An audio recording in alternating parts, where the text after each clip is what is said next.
On en avait grave marre des vacances, vous êtes d'accord? Insupportable ces vacances. Pourquoi pas? Pourquoi pas? C'est quoi le problème maintenant? Non, justement. On a apporté de marque. Pas mon style. Il n'est pas de enfants. Alors, on va y aller. On y va. C'est parti. Alors, le sujet de ce soir, c'est comment réussir à faire le silence quand tout le monde est très content de se retrouver. Et malheureusement, je vais vous donner un cours sur un sujet que je ne maîtrise pas. Bon. Est-ce que vous avez vu Kung Fu Panda 3?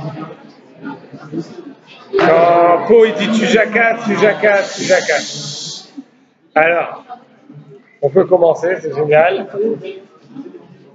Il y a pas mal de changements cette année à la relève, pas mal de trucs qui continuent, pas mal de trucs qui évoluent, qui se modernisent, qui changent, dans le bon sens du terme, toujours évidemment. Et on va essayer de prendre quelques minutes à la fin du cours pour en parler, pour présenter un petit peu toutes les nouveautés. Mais là, on va de ce pas commencer parce qu'on est déjà en retard. Et évidemment, comme vous êtes très très contents et surtout contente de vous retrouver, alors c'est normal que ça discute tout ça et qu'on mette un peu plus de temps à démarrer. Mais du coup, on va perdre un petit peu de temps. Je pensais commencer une des résolutions cette année, c'est qu'on va vraiment commencer à l'heure. À 20h pile, on va commencer le cours. Donc voilà, on est bien parti là. Et les cours auront lieu, ceux du mardi, en tout cas dorénavant, au 7 rue Popincourt, donc ici. Comme vous avez pu le remarquer, c'est vraiment pas loin de la Roquette. On est à 20 mètres. Et pour certains qui ont mal compris ma publication, quand je mets 20 M, c'est 20 mètres et pas 20 minutes de la Roquette. Ok, on est vraiment juste à côté. Donc on rentre dans le vif du sujet directement et je vais expliquer juste un des points qui va changer cette année. On va essayer de faire en sorte, vraiment on va s'investir pour ça, que le cours donc déjà le cours du mardi soir il va rester le mardi soir et il n'y aura pas les ateliers comme l'année dernière, pardon. Je suis déjà dans les projets de l'année prochaine. Il n'y aura pas des ateliers comme l'année dernière avec plein de petits cours après le cours parce que comme ça on peut aller dans les restaurants à côté, on peut terminer la soirée un petit peu autrement. Et par contre, pour les ateliers, je vais expliquer qu'est-ce qu'il y aura cette année à la place des ateliers. Il y a une nouveauté par contre dans le cours du mardi, c'est qu'à la fin de chaque cours, on va prendre quelques minutes, 5 à 10 minutes, après chaque cours, pour laisser la parole à l'un d'entre vous qui va nous faire un petit Dvar Torah, ceux qui veulent, et ils auront la possibilité pendant la semaine de préparer avec moi pour être sûr que ce soit bien préparé. Donc vous pourrez prendre contact avec moi, on se prend un café dans la semaine et on prépare 5-10 minutes d'un Dvar Torah. Vous m'entendez là? L'idée là-dedans, c'est qu'on a envie que ce soit participatif et que la préparation d'un cours d'expérience, je vous dis, quand on prépare un cours, on s'investit beaucoup plus et on connaît beaucoup mieux le sujet que quand on écoute un cours. Et donc l'intérêt, il est double. D'abord, pour faire profiter tout le monde. Ça m'évite aussi à moi de préparer encore 10 minutes de cours, c'est génial. Et vraiment, la personne qui va donner ce petit cours de 5-10 minutes, je vous assure que ça va lui apporter énormément. Donc après le cours, vous venez me voir, ceux qui sont intéressés. Ceux qui ne sont pas intéressés, je vais les intéresser pour qu'ils le fassent. Le but, c'est que tout le monde prenne au moins une fois la parole dans l'année. Vraiment, sur le sujet qui vous intéresse, le sujet qui vous parle, vous pouvez préparer 2-3 semaines à l'avance, ce n'est pas un problème. Et il faudra parler d'un truc qui vous parle. Ok, on est bon, on rentre dans le vif du sujet et après on expliquera tous les autres projets et autres. Donc, le sujet aujourd'hui c'était la rentrée, je ne sais plus exactement comment on l'a formulé, repartir sur de bonnes bases, partir sur de bonnes bases. La rentrée c'est une opportunité, je vais expliquer pourquoi. il y a un pasouk, il y a un verset, et je vais vous expliquer aussi pourquoi je vous ai distribué un peu à tout le monde des Patach Eliaou. C'est bon? Tout le monde est calme, tout le monde est assis. Dans le Patach Eliaou, il y a les Pirkei Avot, et on va lire un passage dans les Pirkei Avot ensemble, et on va expliquer ça ensemble. C'est pour ça que vous avez, pour beaucoup, des Pirkei Avot dans les mains. Les Pirkei Avot, ils sont page 443, mais vous aurez le temps d'ouvrir, c'est pas pour tout de suite. Il y a un verset dans la Torah, dans Shemot, si vous voulez vérifier, Yud Tet He, ça veut dire 19, chapitre 19, verset 5, qui dit comme ça. Ve'ata im shomoa tishmeu bekoli, ushmartem et veriti veitem li segula mikol ha'amim kili kol ha'aretz. Ve'ata, ça veut dire quoi ve'ata? Et maintenant, pas ata toi avec un alef, mais ata avec un aïn, et maintenant, im shomoa tishmeu bekoli, si vous écoutez ma parole, ushmartem et que vous gardiez et veriti, mon alliance, Vitem li segula, c'est Dieu qui parle au Bnei Israël. Vitem li segula mikol ha'amim, vous serez pour moi un trésor parmi tous les peuples. Kili kol haaretz, car toute la terre m'appartient. Et là-dessus, il y a un commentaire de Rashi. Donc Rashi, vous avez entendu parler de Rashi, du Moyen-Âge, le commentaire sur la Torah, qui dit comme ça sur Ve'ata. Ve'ata, et maintenant, il dit quoi? Imata tekablu alechem. Ye'erav lachem mikan ve'elach shekol atralot kashot. Ve'ata et maintenant, si maintenant, tekablou, vous prenez sur vous, alechem, sur vous, ye'erav lachem, ça va être très bon pour vous, mikan ve'elach, à partir de maintenant et pour le futur, shekol atralot kashot, alors là c'est bizarre, ça va être bien pour nous, shekol atralot kashot, parce que tous les débuts sont difficiles. Est-ce que c'est possible, excusez-moi, juste d'arrêter le masgan? Ça fait un bruit qui me perturbe. Surtout qu'il ne fait pas spécialement chaud. C'est déjà enregistré. Ah, tu veux charger? Tu manques pas d'air, toi, on est en plein cours. Non, ça va faire des bip bip bip. Après, je le charge. Donc, merci. Ah voilà, c'est plus agréable comme ça. Et donc, il y a écrit dans Rashi, chez Kol Tralot Kashot, tous les débuts sont difficiles. Nous, on a l'impression que tous les débuts sont faciles. Je ne sais pas si vous voyez un petit peu dans dans les relations humaines, par exemple. Quand on a un copain au début ou une copine, en général, c'est plus au début que c'est facile qu'après. Pourtant, Rachid nous dit chez Kol Tralot Kashot, tous les débuts sont difficiles. Alors, qu'est-ce qu'il veut nous dire quand il nous dit tous les débuts sont difficiles? Qu'est-ce qui est difficile dans le début? En fait, c'est quand il y a un nouveau début. C'est quand il y a un changement. En fait, c'est le changement qui est difficile. Quand je recommence quelque chose, si je refais exactement la même chose, ça ne s'appelle pas un début, c'est un recommencement. Si c'est un début, c'est-à-dire qu'il y a un changement. Je vais changer quelque chose. Il y a d'ailleurs un commentaire qui dit Ve'ata et maintenant, c'est un langage de tchouva. Ça veut dire qu'il y a un retour, il y a un changement, il y a une tchouva. C'est ça qui est difficile. C'est le changement qui est très difficile. Alors on va essayer de comprendre pourquoi le changement il est difficile, mais pourquoi c'est une opportunité pour repartir sur de bonnes bases et aller de l'avant, Bezrat Hashem. Alors, on va rentrer un petit peu dans le gouffre, ça veut dire le corps du sujet, la base du sujet, avec une question qui a été posée à mon Rav. Je ne sais pas si vous avez déjà entendu ce bitouille. Bitouille, ça veut dire une expression. Comme d'habitude, pour les nouveaux et les nouvelles, vous n'hésitez pas à m'interrompre s'il y a quelque chose que j'ai dit, que vous avez eu du mal à comprendre, que vous n'avez pas compris. Il n'y a aucun problème. Il y a un bitouille, donc il y a une expression qui dit En chacham kebaal nisayom. En chacham, il n'y a d'intelligent que celui qui est baal nisayon, qui possède nisayon de l'expérience. En gros, plus on a d'expérience, plus on est sage. La sagesse, c'est l'expérience qui nous l'amène. Et il a posé une question comme ça à mon Rav, il lui a dit, je suis un petit peu étonné de remarque, de son expérience à lui, il a l'impression que le Baal Nisayon, vous pouvez tirer les bancs, comme ça on a où s'asseoir. Quoi? Mais il y a deux grands gaillards comme Yoav là et Jordan, ils vont vous tirer ça en 2 secondes, vous allez voir. Pas besoin de traîner la patte, ça va, on vous a juste dit de tirer les bancs. Victime de notre succès. Tirez tous les bancs bleus. C'est pas compliqué.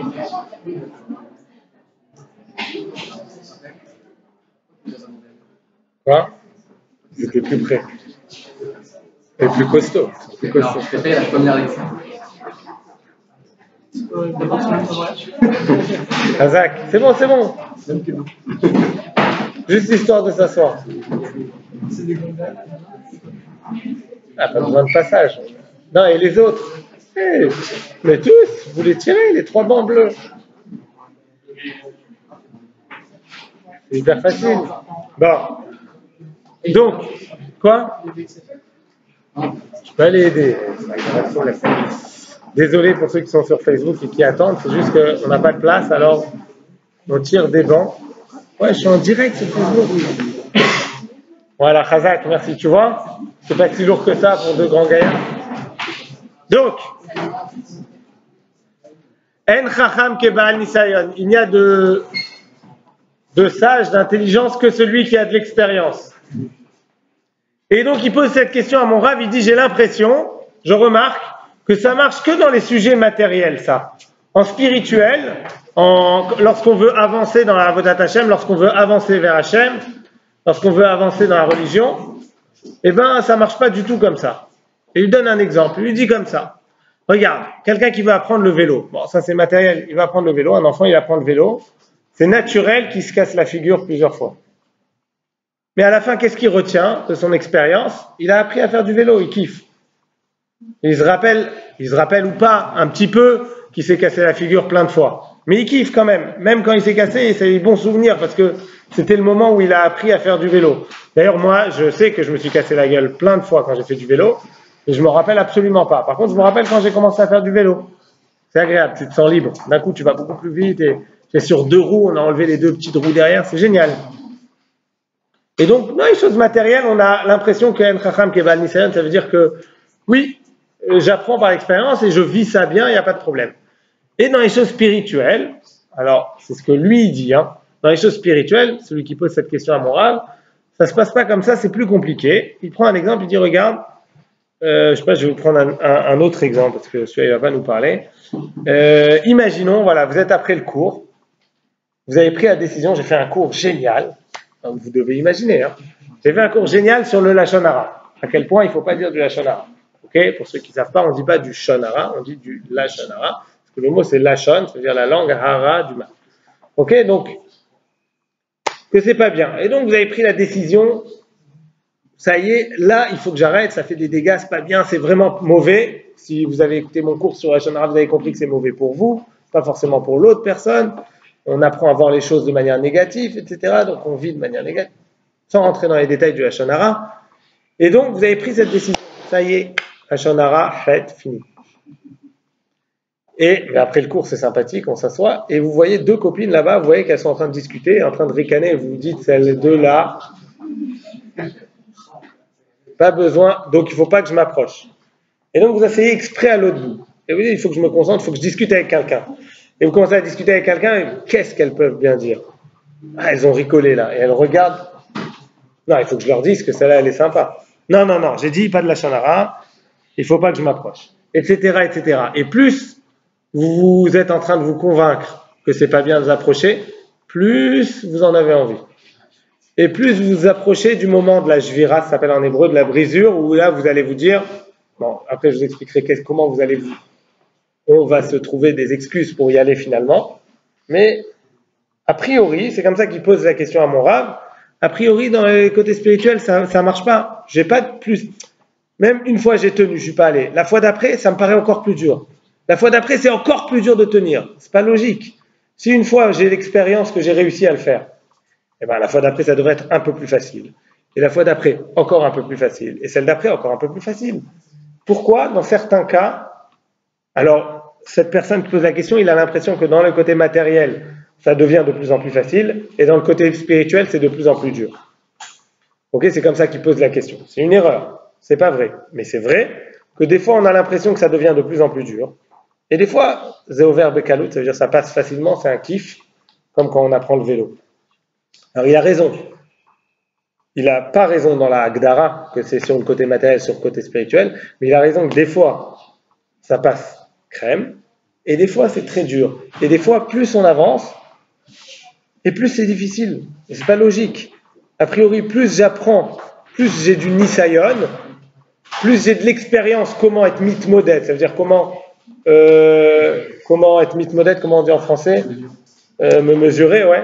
Comment je me mesure à ce nisayon, à cette épreuve. A priori, j'ai plus d'expérience, donc ça devrait devenir de plus en plus facile. Et pourtant, c'est pas le cas dans certains cas. Dans certains cas, c'est pas le cas. Alors, on va voir, c'est ça qu'on va essayer de comprendre. Dans quel cas, oui, et dans quel cas, non. Et comment faire pour que ce soit toujours oui, et que à chaque fois qu'on se retrouve devant une épreuve et qu'on arrive à la surmonter, on devienne un petit peu plus fort et pas un petit peu plus faible. Très important pour pouvoir repartir sur de bonnes bases. Alors,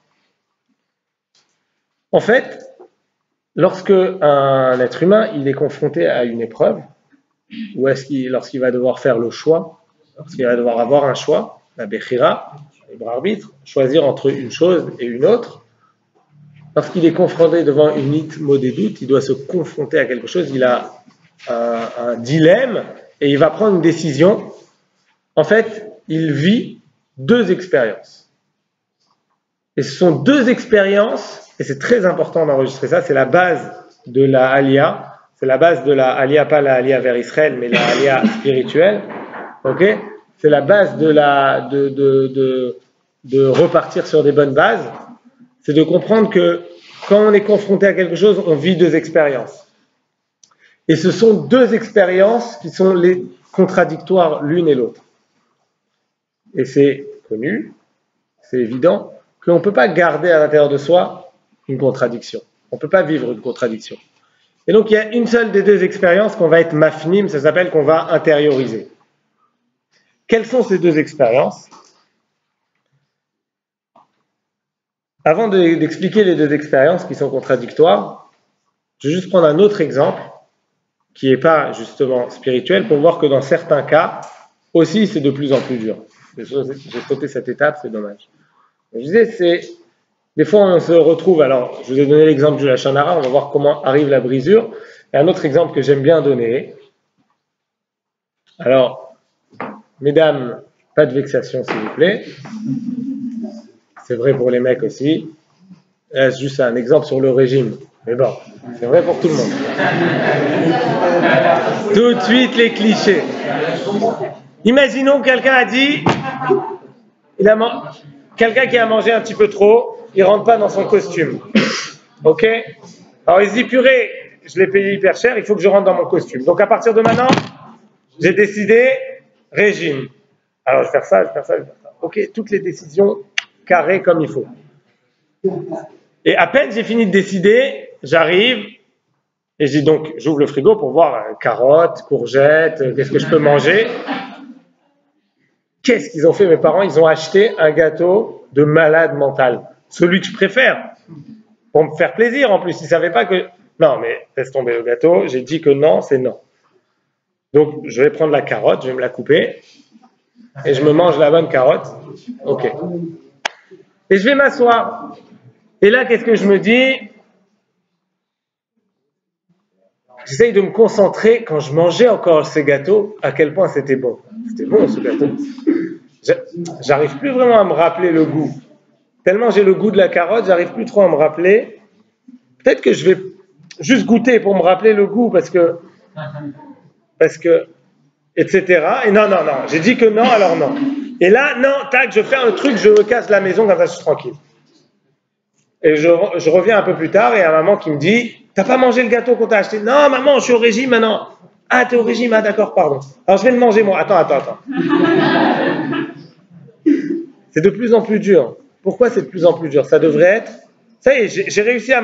Une fois, je suis sorti de la maison, je me suis dit non, ça devrait être un petit peu plus facile. Et en fait, c'est de plus en plus dur. Et ce qui se passe, c'est que dans beaucoup de cas, on va se dire, bon allez, c'est quoi? Juste une cuillère, je goûte. Ou alors, peut-être que je peux commencer le régime demain. Si je commence demain, je fais un calcul, non, c'est bon. Qu'est-ce que ça change? Un jour d'écart. Je goûte, ah, il n'était pas très bon cette fois-ci, ils l'ont raté. C'est quoi? Si déjà j'ai coupé le régime, autant y aller vraiment. Je vais au magasin et je m'achète un bon gâteau, etc., etc. Pourquoi ça se passe comme ça? Ça se passe comme ça, d'expérience. Dans beaucoup de cas, ça se passe comme ça. Alors, comme je vous expliquais, lorsqu'on est comme ça devant un dilemme et qu'on surmonte ou pas, en tout cas lorsqu'on a dû faire un choix, on vit deux expériences contradictoires. Ces deux expériences contradictoires, elles se définissent comme ça.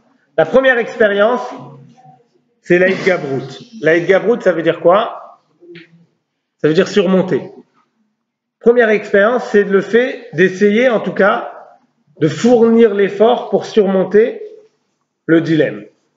Peu importe, est-ce que c'est un sujet religieux ou pas, hein? Le régime, c'est pas un sujet religieux. Pas de mitzvah de faire un régime.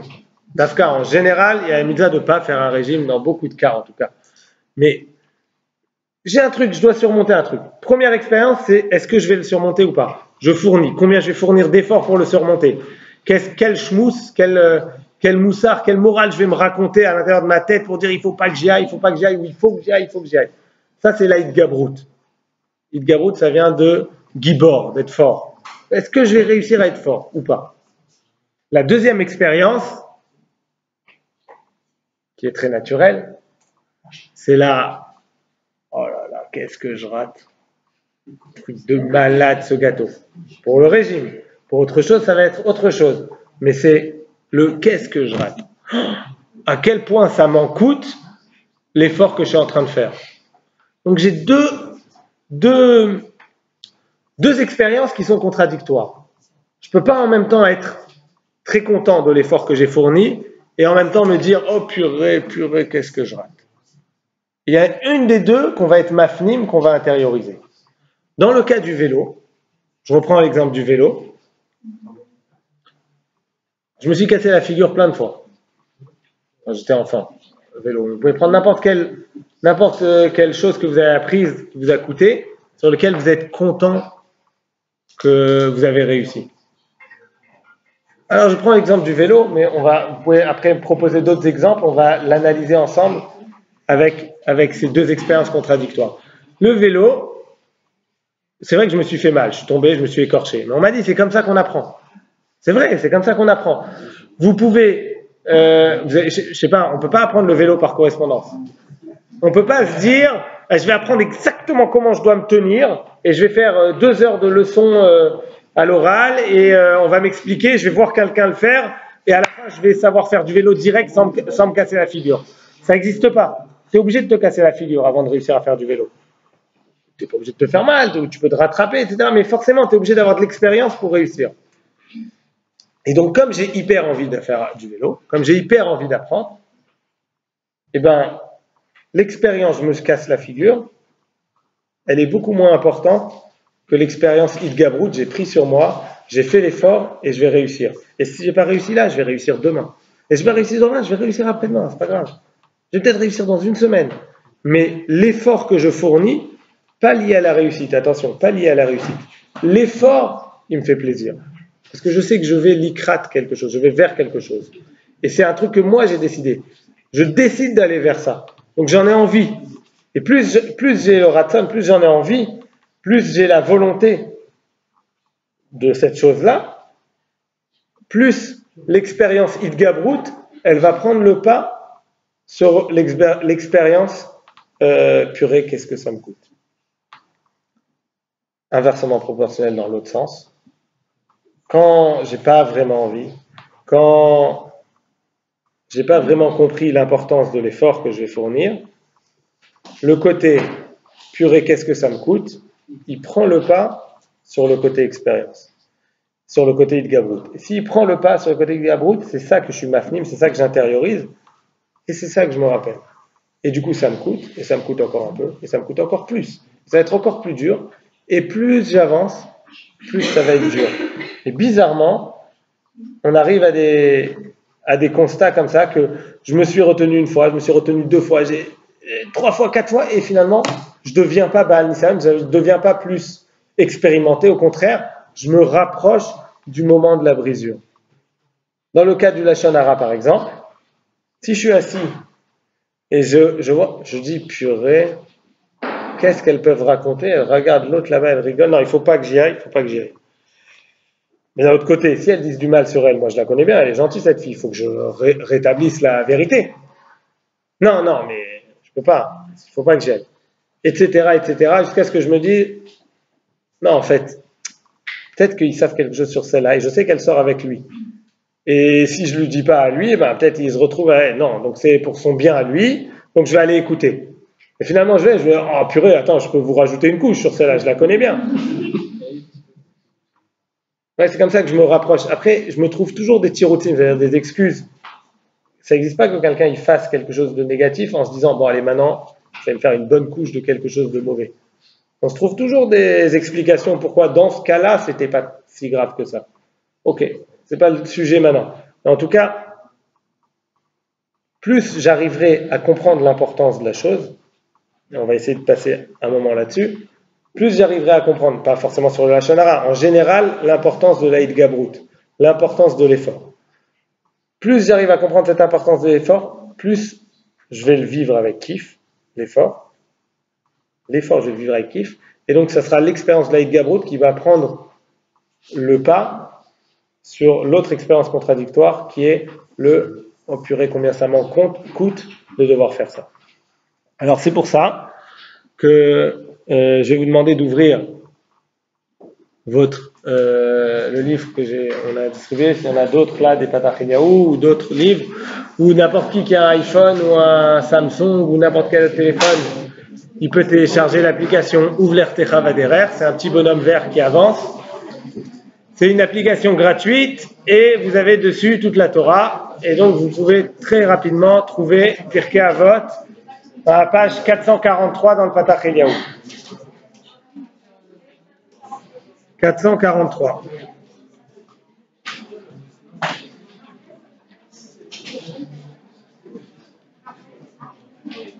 « 443 dans le Patach Eliyahu. 443. Arba meot arba'im veshalosh. 443. 443. Ok? J'ai entendu de la part de mon Rav. Alors, en fait, j'aurais dû, pour garder l'attention, j'aurais dû vous dire d'ouvrir tout à l'heure. J'ai entendu de la part de la bouche de mon Rav, qui disait avec un peu de cynisme qu'il pensait, sous forme de blague, je vous rassure, il pensait que l'histoire des régimes, que je commence un régime, il pense que c'est les boîtes d'agroalimentaire qui ont lancé ça. Parce que plus on fait des régimes qui ne marchent pas, plus on mange. Parce que la fois où on dit, je vais faire un régime, bon, maintenant finalement j'arrête le régime, alors là, j'y vais 2 fois plus qu'avant. Et il dit, c'est ça qui fait en sorte qu'on mange de plus en plus. Donc, sans rentrer dans cette blague trop en détail, qui est empreint de cynisme, mais qui est un peu vrai aussi, très vrai. Enfin, je ne sais pas si c'est eux qui ont lancé ça, mais c'est vrai qu'on mange plus quand on termine un régime que avant de l'avoir commencé. Parce qu'on se dit, bon, maintenant que j'ai terminé, maintenant que j'arrête. Donc, vous avez Pirkei Avot, on va lire la première Mishnah. On ne va pas la lire entière, vous allez la prendre à partir de la deuxième. Ve'ave Zahir, fin de la deuxième ligne. Je vais traduire, vous inquiétez pas. Ve'ave Zahir, alors c'est Rabbi qui parle. Quand on dit Rabbi, c'est Rabbi Yehuda Hanassi, c'est celui qui a composé l'écriture de la Mishnah. C'est le Rav qui est né le même jour que la mort de Rabbi Akiva. Le même jour que Rabbi Akiva est mort, Rabbi Yehuda Hanassi est né. C'est Rabbi.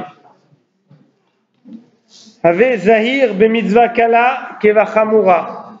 Soyez vigilants sur une mitzvah légère autant que sur une mitzvah lourde, qui a l'air légère, autant que sur une mitzvah qui a l'air lourde. She'en ata yodea matan sraran. Alors faites attention à ce qu'il y a écrit là, c'est important de bien lire. She'en ata yodea matan sraran shel mitzvah, parce que tu n'es pas au courant, tu ne sais pas quel est le don de mérite, de salaire de chaque mitzvah. Étant donné que tu ne sais pas le salaire de chaque mitzvah, le don de salaire, matan sraran shel mitzvah, alors soyez vigilants sur toutes les mitzvot. Commence pas à dire celle-là, celle-là elle est pas... Celle-là, ouais, bon, celle-là, pas trop, celle-là. Ouais. C'est la question que je vais aborder avec toi. Dans la suite, il y a écrit sraran, tu vas voir. Pourquoi il y a une très bonne question qui a été posée, matan sraran, vous allez voir, on va expliquer pourquoi. Pourquoi il y a écrit, tu vas voir juste après, je vais l'expliquer. Première chose qu'on a lu de Rabbi. Deuxième, Vave mechashev efsed mitzvah keneged srara. Et il faut être mechashev, ça veut dire calculer, peser le pour et le contre, de quoi? Efsed mitzvah, de ce que te fait perdre la mitzvah, donc l'expérience contradictoire numéro 2. Qu'est-ce que je perds en faisant une mitzvah? Keneged srara, contre ce que tu en gagnes. Il faut que tu évalues qu'est-ce que tu perds par rapport à qu'est-ce que tu gagnes. Tu calcules qu'est-ce que tu perds par rapport à qu'est-ce que tu gagnes. Ou srar avera keneged efseda. Alors c'est un très, très mauvais calcul ce que tu dis 45 minutes de sieste tous les matins, ça peut être une sieste, si c'est le matin, c'est avant que tu te réveilles. Donc 45 minutes de sommeil tous les matins, tu voulais dire, et on va aborder ce sujet avec plaisir. J'adore ce sujet. Usra ravera keneked efseda, et donc dans l'autre sens, et il faut que tu calcules ce que tu gagnes dans ta avera, ce que tu gagnes à faire une avera, par rapport à ce que tu perds. Évalue ça avant de faire quoi que ce soit, évalue dans chaque cas qu'est-ce que tu perds par rapport à ce que tu gagnes. Ok. Première question qui vient à l'esprit, comment tu t'appelles? Shmuel, enchanté. Que je posé Shmuel et je vais l'expliquer un peu plus, sa question. D'abord, il dit dans la première sentence de Rabbi, il dit Matan srara, le don du salaire. Et dans la deuxième, il dit le salaire. Pourquoi il y a une différence entre les deux? Et cette différence entre les deux, c'est ce qui va nous permettre de répondre à une autre question. Je ne sais pas si vous l'avez, mais il y a une grande contradiction dans ces deux sentences de Rabbi. D'un côté, il nous dit, fais pas de calcul, fais attention, sois très prudent à chaque mitzvot, de la plus légère à la plus calme, de la plus légère, à la plus lourde. Pourquoi? Parce que tu sais pas c'est quoi le mérite d'une mitzvah. Tu sais pas c'est quoi le salaire d'une mitzvah. Donc fais attention à toutes les mitzvot, tu sais pas c'est quoi le mérite. Et juste après, il nous dit, attention, calcule les mérites. Calcule le salaire entre ce que tu perds et ce que tu gagnes. Attends, mais il y a 2 secondes, tu m'as dit qu'on ne sait pas c'est quoi le salaire d'une mitzvah. Et là, maintenant, tu me dis, il faut calculer c'est quoi le salaire pour savoir, par rapport à ce que je perds, est-ce que ça vaut le coup ou pas? Il y a une contradiction, vous l'avez? Vous êtes avec moi? Une grande contradiction de Rabbi, qui nous dit d'un côté, dans la première sentence, qu'on n'est pas au courant du salaire des mitzvahs, donc il faut être précautionneux avec toutes les mitzvot. Et juste après, il nous dit, calcule, attention, avant de faire une mitzvah, ou avant de ne pas faire une mitzvah, calcule qu'est-ce que tu perds par rapport à qu'est-ce que tu gagnes. Et je ne sais pas ce que je gagne, tu viens de me dire toi-même. La réponse, c'est ce que tu disais toi. Pourquoi une fois il y a écrit matan srara et une fois sraran? Parce que ce n'est pas la même chose, il parle de 2 choses différentes. Et c'est ça qu'il faut essayer de comprendre. C'est ça qu'on va essayer de faire ensemble. Pour expliquer ça, j'ai lu dans le livre de Rav Yeshurun, qui s'appelle La Paracha Aguilleur du Midrash. Je vous invite tous à acheter. Un livre exceptionnel. J'ai eu la chance d'écouter les shiurim de Rav Yeshurun quand j'habitais à Marseille, puisque c'est un Rav qui habite Marseille. Et il cite, à la page 403, il cite un Midrash, un Midrash qui est dans Devarim, donc vous pouvez le chercher. Devarim, c'est 8.2, pour ceux qui veulent aller voir dans les mots. Où Hachem, il dit comme ça, c'est cité que Hachem dit comme ça, et si jamais vous craignez, je vous le fais direct en version sous-titrée, et si jamais vous craignez que je vous ai donné la Torah pour vous faire du mal, sachez que je vous l'ai donné uniquement pour votre bien. Donc, on voit là, dans ce midrash, pardon? Une question? Je n'ai pas suivi. Ok, et si jamais vous craignez que je vous ai donné la Torah pour vous faire du mal, sachez que je vous l'ai donné uniquement pour votre bien.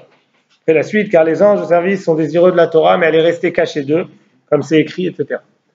Ok, la Torah, et ça c'est ce que je m'évertue à dire, et ce qu'on s'évertue à enseigner à la relève tout le temps.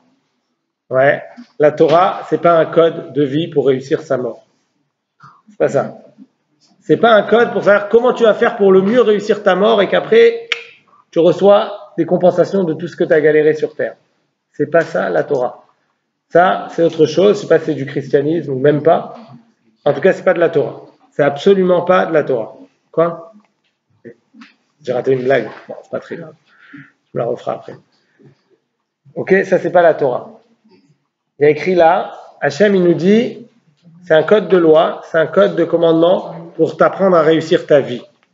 Pas pour apprendre à réussir ta mort. C'est comment réussir ta vie. Comment? Il y a plein de lois pour ça. Mais ce sont des lois, et c'est ça qui vient nous dire, Rabbi, quand il nous dit, attention, évalue le srar par rapport au F7 de la mitzvah. Ça veut dire quoi? Cherche, regarde, quel intérêt tu as, ce monde-ci on parle, à faire ta mitzvah. Cherche ça, regarde ça, tu vas voir, si tu cherches ça, qu'il y a une expérience qui s'appelle la Idgavrut, dans chaque dilemme que tu vas avoir, qui te renforce, qui te grandit. Tu as fait des efforts, tu es un peu plus grand qu'avant, tu es un peu plus fort qu'avant, tu es un peu plus expérimenté qu'avant. Si tu arrives à prendre conscience ça, que la Torah elle a été donnée pour ton bien, et là j'ai cité un dans Midrash Rabbah parce que c'est celui que j'ai vu aujourd'hui, mais il y en a des tonnes partout dans la Torah, c'est écrit. Ouais, dans la paracha de cette semaine, c'est un Dvar Torah que j'ai fait, il y avait la bar mitzvah de mon neveu, le fils de mon frère, m'a demandé de prendre la parole quelques minutes, et dans la paracha de cette semaine, c'est écrit aussi, les tiv, pour ton bien. C'est écrit partout dans la Torah, que la Torah elle est là pour ton bien, pour te faire réussir ta vie terrestre, pas ta mort, on ne parle pas de ta mort, ta vie terrestre. Et donc comment on répond à la contradiction apparente qu'il y a dans Rébi? Quand on dit Matan Srara, le don du salaire, là on te parle du mérite que tu as Baolam Haba. Le mérite que tu as d'avoir fait de la mitzvah, le salaire que tu auras de toutes tes mitzvot, Baolam Haba. Et quand tu dois évaluer ça sur terre, c'est Sraran. C'est quoi Sraran? C'est juste le salaire. Ça veut dire quoi? Juste le fait d'avoir fait une bonne action. Normalement ça, si tu cherches bien, normalement ça te procure un avantage sur terre. Ça, c'est pas du salaire, c'est du direct. C'est pas un paiement contre un travail. C'est comme si, je sais pas, vous faites un travail que vous adorez. Ouais, alors après, vous avez un paiement. Mais le kiff que vous avez au moment du travail, je sais pas, quelqu'un par exemple qui travaille avec et qui aime ça, qui travaille avec des handicapés, avec des enfants. Ça donne une satisfaction énorme, ouais. Alors, il faut être habitué à savoir ressentir cette satisfaction, mais ça donne une satisfaction énorme pour beaucoup de monde. D'ailleurs, c'est pour ça que les gens ils font ça, ils ne sont pas très bien payés, c'est un boulot difficile. S'ils font ça, c'est parce qu'ils ont une énorme satisfaction de ça. Tu as une satisfaction. La satisfaction que tu as au moment, c'est pas ça ton salaire. Ton salaire, c'est ce que tu reçois à la fin du mois. Le kiff que tu as au moment de l'action, c'est ça, Sraran. C'est ça dont on parle, c'est ça dont parle Rébi. Il dit, regarde ça, regarde bien ça, et regarde par rapport à ce que tu perds. Si tu arrives bien à regarder ça, alors à ce moment-là, au moment de l'expérience, au moment du dilemme, ce que tu vas être mafnim, ce que tu vas intérioriser, c'est pas combien tu as perdu, c'est pas qu'est-ce que ça me coûte ça au purée. C'est purée, it gabarti. J'ai réussi à faire un effort, je suis quelqu'un d'un peu meilleur. Pour reprendre les exemples qu'on avait dit, on est dans une situation, voilà, il y a quelqu'un, on sait, là-bas dans l'autre coin, je ne sais pas pourquoi j'ai choisi ce coin-là, on a un coin là-bas où il n'y a personne. Ouais, le coin là-bas. Il y a deux personnes qui, on a l'impression, ils disent du Hashonara. Très certainement. C'est vrai que c'est un kiff de dire du Hashonara. Vous savez pourquoi c'est un kiff de dire du Hashonara? Parce qu'on a besoin, chaque être humain, on a un petit problème de confiance en soi et on a besoin d'être quelqu'un d'important. Il y a deux solutions pour être quelqu'un d'important. Parce que quelqu'un d'important, c'est toujours en comparaison à quelqu'un d'autre. C'est une erreur globale qu'on fait en général, c'est de se comparer aux autres. C'est en comparaison aux autres. Pour être quelqu'un d'important, j'ai deux possibilités. Soit je me grandis, soit je rabaisse l'autre. Si j'arrive à rabaisser l'autre, je suis aussi quelqu'un de bien. Et donc c'est pour ça que c'est un kiff de dire de la Shana. Maintenant, c'est un kiff très très éphémère. Parce que finalement, il y a encore quelqu'un d'autre qui va falloir rabaisser. Après, il y a encore quelqu'un d'autre, etc. J'en ai jamais fini. C'est plus simple de s'élever soi-même. Et comme ça, on a une bonne image de soi plutôt que de rabaisser les autres. Maintenant, sans rentrer dans ce détail. Quand je vois quelqu'un qui dit du Lashon Hara, j'entends plus exactement. Je ne peux pas voir quelqu'un qui dit du Lashon Hara. J'aperçois des gens que j'ai l'impression qu'ils sont en train de dire du Lashon Hara. Si je suis en train d'être mitmaked, je me concentre sur combien ça me coûte, oh purée, comme je kiffe ça, et comme ça serait bien, il faudrait. Alors là, effectivement, plus j'avance, plus c'est avec l'expérience contradictoire numéro 2 qui va prendre le pas sur la première, et plus je vais m'éloigner je vais me rapprocher plus exactement du moment de brisure, et plus je m'éloigne, même si j'ai réussi une fois, j'ai réussi 2 fois, j'ai réussi 3 fois, c'est de plus en plus dur. Et si je me concentre sur qu'est-ce que ça m'apporte, si je suis conscient de ce que ça m'apporte, je suis conscient que Hachem m'a donné les mitzvot pour mon bien, pour me faire devenir quelqu'un de meilleur, ça me transforme, je deviens quelqu'un d'un petit peu plus, j'ai fait plus d'efforts, je suis quelqu'un d'un peu plus grand, et bien là, à ce moment-là, j'arrive à intérioriser ça, que c'est un kiff. Oui, j'ai réussi une fois de plus à ne pas y aller. Et donc là, je deviens quelqu'un de menoussé, ça veut dire quelqu'un qui est expérimenté. Et là, l'expérience, elle se rapproche de En Chacham, comme on avait dit, En Chacham Kebal Nisayon. L'expérience, quand on dit une épreuve, on le comprend souvent très mal. Quand on dit une épreuve, Hachem nous a mis devant une épreuve. C'est pas une épreuve dans le sens, je vais voir si tu t'en sors ou pas. On va voir si tu vas réussir. Pas du tout, c'est pas ça une épreuve. Une épreuve, c'est un entraînement. Quand on dit Hachem, il a donné 10 nisyonotes, 10 épreuves à Abraham. C'est des entraînements. C'est un entraînement pour devenir un petit peu plus Baal Nisayon, avec un peu plus d'expérience. Plus j'ai d'expérience, plus je vais réussir. Attention, il y a une condition. Plus tu as d'expérience, plus tu vas réussir, à condition que tu arrives à intérioriser le côté de la Hidgabrut du Nisayon. De la Hidgabrut, ça veut dire je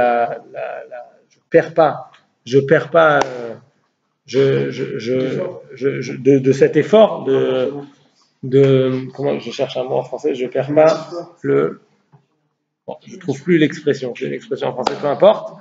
Et donc quand j'arrive à être mafnim ça, c'est ça qui prend la place plus que l'autre expérience contradictoire, et je deviens donc un petit peu plus expérimenté. Quel est l'avantage de ça? Plus je deviens expérimenté sur une épreuve, plus je peux passer à une autre épreuve. C'est-à-dire, un être humain, il avance, et c'est ça un des messages que je veux vous transmettre ce soir, comment transformer la rentrée, en fait c'est un nouveau début, en soulam la alia, ça veut dire une échelle pour grimper, ça veut dire pour repartir sur une bonne base. On avance dans la vie que lorsqu'on est makné à Regelim, que lorsqu'on acquiert des habitudes. Il n'y a que comme ça qu'on peut avancer. C'est que quand ça devient une habitude. Quand c'est à chaque fois un combat, eh ben, j'ai pas avancé. Alors j'ai peut-être réussi, mais j'ai fait encore un combat, après je vais faire encore un combat, après je vais faire encore un combat, mais j'ai pas avancé. La vraie place d'un être humain, il est là où il a ses habitudes. Dans la Levaya d'un enterrement, on raconte toujours sur les gens à quel point ils étaient exceptionnels. Ouais. C'est facile de trouver dans la vie de quelqu'un, facile, je sais pas, c'est pas compliqué a priori de trouver dans la vie de quelqu'un à quel point il a été exceptionnel. Parce qu'on raconte une histoire, une autre histoire, une autre histoire. Ok, très bien. Mais ça montre pas qui est la personne. C'est pas une histoire là qui montre la personne. Ce qui montre la place d'une personne, c'est quel est son quotidien. Là où est-ce qu'il a les habitudes, là où il se bat pas. A priori, on va dire si quelqu'un il combat avec lui-même pour se lever le matin, pour prendre un truc religieux pour aller à la tfila, ou pour prendre un truc pas religieux pour aller à la fac, peu importe, mais il combat avec lui-même pour se lever, ouais, même s'il a réussi, et à chaque fois que c'est important pour lui, il réussit, il n'a pas avancé dans la vie, parce que c'est à chaque fois un combat. S'il arrive à transformer ça en une habitude, et que ça n'est plus un combat, et bien il peut s'atteler à un autre combat. Et ça devient sa personnalité. Et donc à ce moment-là, il n'y a plus de combat là-dessus. Et c'est bon parce que c'est une habitude, je suis passé à autre chose. Mais je ne peux pas passer à autre chose si c'est encore un combat et encore un combat. Et donc il y a besoin que ça devienne une habitude. Pour que ça devienne une habitude, il faut kiffer l'effort que j'ai fait. Pour ça, un des points très importants, c'est celui que j'ai abordé. Et c'est très, très important, extrêmement important, de comprendre que Hachem, il n'attend pas de nous, je le dis à chaque cours pratiquement. C'est important que ça rentre. Hachem, il n'attend pas de nous des réussites. Hachem n'attend pas de nous des réussites. Hachem attend de nous des efforts. C'est l'effort qui me fait avancer. La réussite, elle dépend de lui, elle ne dépend pas de nous. Hachem, il attend de nous des efforts. Si j'arrive à intégrer ça bien, à le vivre, ça ne suffit pas de le dire, c'est du moussard, voilà, je l'ai dit, il faut le vivre. Il faut bien comprendre, il faut bien intégrer que Hachem, il attend de nous les efforts. Une fois qu'on a intégré ça, qu'Hachem, il attend de nous les efforts, chaque effort, c'est en soi une réussite. Parce qu'on vit dans une société où c'est la réussite qu'on met en avant, pas l'effort. Et donc on a du mal avec ce concept-là, que Hachem, il attend de nous des efforts, pas des réussites. Ouais, dans une classe, un enfant qui a dit « j'ai révisé comme un malade ». Ouais, mais t'as eu 2. T'as eu 2. Non, mais j'ai révisé comme un malade. Ça change rien, t'as eu 2. Dans l'école moderne, on félicite et on n'encourage pas les efforts. On encourage les réussites. Ah, moi, des fois, j'ai mon fils qui vient, il me dit « Papa, j'ai eu 18. J'ai eu 19. » C'est quand il a raté, il me dit « J'ai eu 18. J'ai eu 19, j'ai 20. » Au Hachem, il réussit tout le temps. Combien tu as travaillé pour ça? Rien, je me suis rappelé du cours. Je lui dis, c'est pas bien. C'est mauvais, je m'en fiche que tu aies eu 18. Ce qu'il faut, c'est apprendre, c'est réviser, c'est faire effort. Je dis, mais j'ai pas besoin, j'ai 20 dans tous les cas. Je dis, mais on s'en fiche du 20, c'est pas ça la question. La question, c'est pas combien tu as, c'est combien tu as appris pour la fois d'après. Parce qu'après, tu vas te confronter à un chomer, à un sujet que tu côtoies pas, tu n'auras pas appris à travailler, tu n'auras pas appris à devenir quelqu'un. Alors là où tu as des facilités, tant mieux pour toi. Mais c'est pas... Largement, mais c'est pas une blague. Pas une blague, parce que c'est ça qui crée quelqu'un qui a de l'expérience. Quand tu as 20, à tous les coups, tu as 20, tu ne deviens pas quelqu'un de meilleur. Tu es quelqu'un qui a eu des dons du ciel intellectuels qui sont grands. Tant mieux, très bien. C'est toi qui es grand. C'est ce que Hachem, il a fait de toi qui est grand. Très bien. Et alors, le but dans la vie, c'est de se parfaire. C'est pas d'être quelqu'un d'exceptionnel que Hachem, il a créé quelqu'un d'exceptionnel. Ça, c'est Hachem qu'il faut féliciter. Tous les jours, je félicite Hachem pour le travail qu'il a fait sur mon fils. Bravo. Vraiment, tu as réussi. Maintenant, il faut féliciter mon fils sur le travail que lui, il va faire. Non, très bien. Qui te dit qu'il ira à la fac? Qui te dit qu'il ira pas à la yeshiva pour étudier la Torah? Alors, Nathan, si tu regardes cette vidéo, dans 10 ans, tu vas à la yeshiva. Tu vas pas à la fac. Tu vas étudier. Après, tu feras la fac. Une fois, tu auras fini d'étudier. Bon. Donc, tu vois, tu m'as coupé avec ta blague. Ouais, donc si j'arrive à comprendre et à intégrer, une seconde, excuse-moi, juste à intégrer l'importance de l'effort, que la réussite dans la Torah, c'est l'effort en fait, à ce moment-là, chaque expérience, elle me grandit. Chaque expérience, elle me grandit et je deviens de plus en plus fort à chaque fois que, pas que j'ai réussi, à chaque fois que j'ai fourni l'effort pour y arriver. Ouais, il y avait une question là-bas.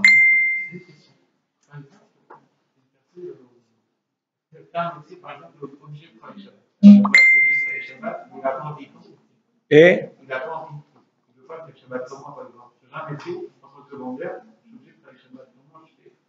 alors, il y a des questions, je vais vous expliquer un truc. Avant de répondre, je vais vous expliquer un petit concept.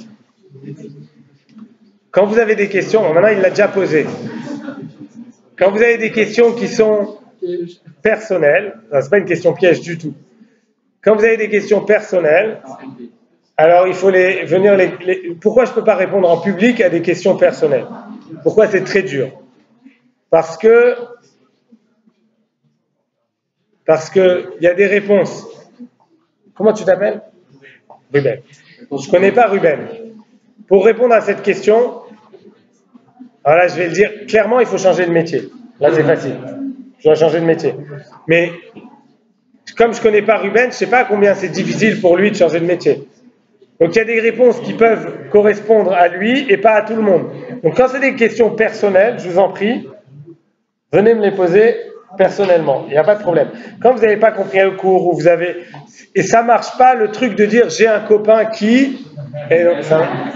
Ok, ce truc-là ne marche pas. Une fois, il y a un rave, c'est le rabbi de Kotz, qui était très connu pour sa finesse d'esprit et sa je sais pas comment on dit, piquanterie. C'est très piquant. Harifout, on dit en hébreu. C'est très harif. Quelqu'un qui est venu le voir et qui lui a dit je viens vous voir pour un copain à moi. Parce qu'il a fait une grande avéra et il ne sait pas comment faire tchouva.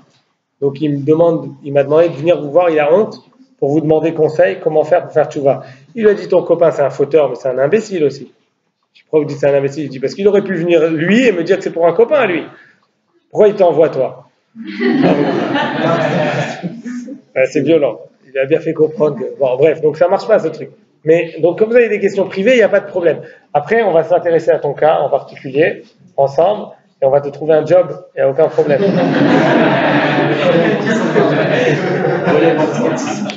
Ok? Est-ce qu'il y a des questions? Pas personnelles, de compréhension. Non? Vous n'avez pas de questions? Ok. Alors, juste un mini résumé. Un mini résumé de ce qu'on a dit ce soir.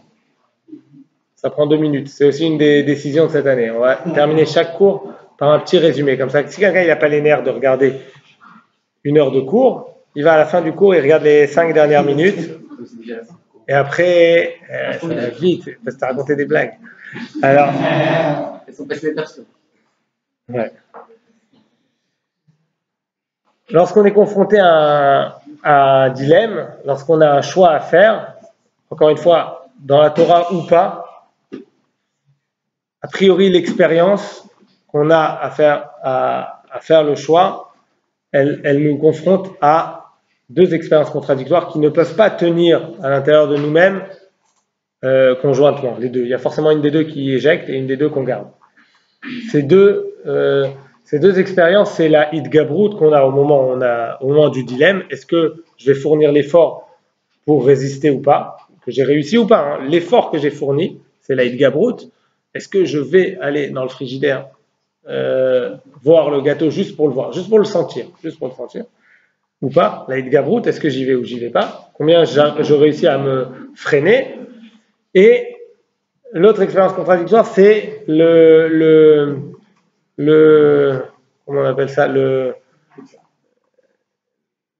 moi, ça veut dire je me lave le cerveau à force de me dire purée qu'est-ce que je rate, et combien ça me coûte d'avoir pris cette décision, qui est une décision religieuse ou pas, encore une fois. Ces 2 expériences contradictoires ne peuvent pas tenir, et il y en a une des deux qu'on va être mafnim, qu'on va garder, et c'est ça qui va créer notre expérience. Est-ce que je garde en moi le kiff d'avoir été mitgaber, ou d'avoir fourni l'effort pour être mitgaber, d'avoir essayé de tenir, ou je garde en moi combien ça m'a coûté d'essayer. Aïe, aïe, aïe, comment c'est dur. Si je garde combien ça m'a coûté d'essayer, cette expérience, elle m'éloigne de la réussite. Plus je vais me retrouver devant un dilemme, plus je deviens khalash, faible, et plus je me rapproche du moment de brisure. Si au contraire, j'arrive à être mafnim, à intérioriser l'expérience du kiff, de l'effort que j'ai fourni, plus je deviens menoussé, expérimenté, et plus ça devient facile pour moi, plus je vais pouvoir transformer ça en ergel, en habitude, pour pouvoir passer à une autre étape. Comment réussir à être mafnim cette expérience plutôt que l'autre? C'est en prenant conscience, si vous avez d'autres solutions, une des solutions, c'est en prenant conscience qu'Akadosh Baruch Hu nous a donné la Torah pour notre bien ici-bas, terrestre, et qu'il attend de nous 2 points, et qu'il attend de nous les efforts, pas les réussites. Et donc l'effort lui-même, savoir que j'ai fait la volonté d'Hachem en faisant l'effort, même si j'ai pas réussi, en faisant l'effort pour faire sa volonté, ça doit procurer un kiff déjà, et ça doit être ma motivation. C'est ça ma motivation, a priori, je devrais réussir à être mafnim, le kiff que c'est de cet effort-là, et donc ce qui va éjecter, c'est combien ça m'a coûté. Maintenant, comment utiliser cette rentrée ou une autre? En fait, quand on a un nouveau début, encore une fois, on a dit au début, Rachid nous dit, Kol hatralot kashot, tous les débuts sont difficiles. Oui, c'est difficile, pourquoi? Parce qu'il y a un changement à effectuer. Mais oui, c'est une opportunité de malade. Pourquoi c'est une opportunité de malade?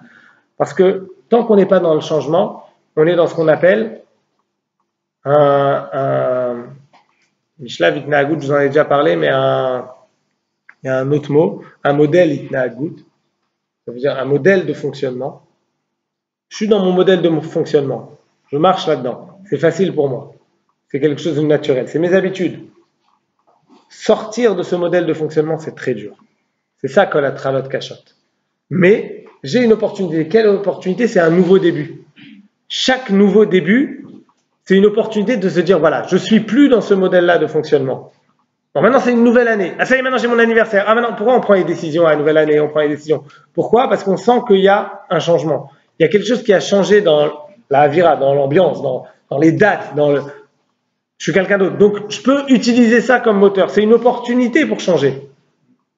Ça ne veut pas dire que ça va être... C'est un petit plus. C'est ça l'opportunité de la rentrée ou de n'importe quel changement. Pourquoi? Parce que le changement, il est difficile. Je suis dans un modèle de fonctionnement. A priori, je fonctionne selon ce modèle-là. Changer, c'est difficile. C'est très difficile de changer. Et donc, je dois saisir toutes les opportunités. Quand quelqu'un il fait un régime et il rate, il s'éloigne de réussir la fois d'après. Pourquoi? Parce qu'il a déjà l'habitude, il se dit, ah, quand je fais un régime, moi, de toute façon, après... Et s'il l'a fait 10 fois, c'est encore plus dur. Il va falloir réussir à trouver un système pour que ça s'appelle une nouveauté, pour que là, je réussisse.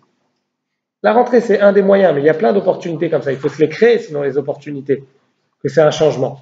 Il y a plein de moyens de créer des opportunités de nouveaux débuts. Ouais, j'ai pris l'exemple du régime, je vais prendre l'histoire de la cigarette. Vous allez voir que quelqu'un qui a arrêté de fumer 10 fois, qui a donc chaque fois repris, c'est beaucoup plus dur pour lui d'arrêter de fumer que quelqu'un qui a jamais essayé d'arrêter. Pourquoi? Parce que quelqu'un qui a jamais essayé d'arrêter, une fois qu'il décide, si c'est une décision ferme, ben là il est dans un changement. Mais s'il a déjà essayé 10 fois, et il dit bon maintenant j'arrête de fumer, c'est pas vraiment un changement, c'est la même chose que les 10 fois d'avant. Donc sûrement il va reprendre comme les 10 fois d'avant.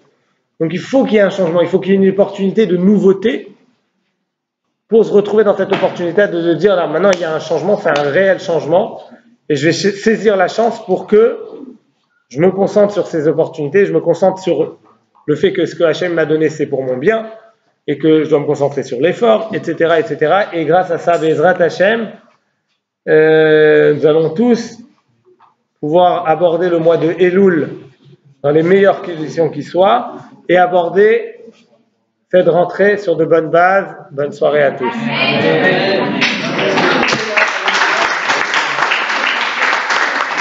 Alors, je vais vous demander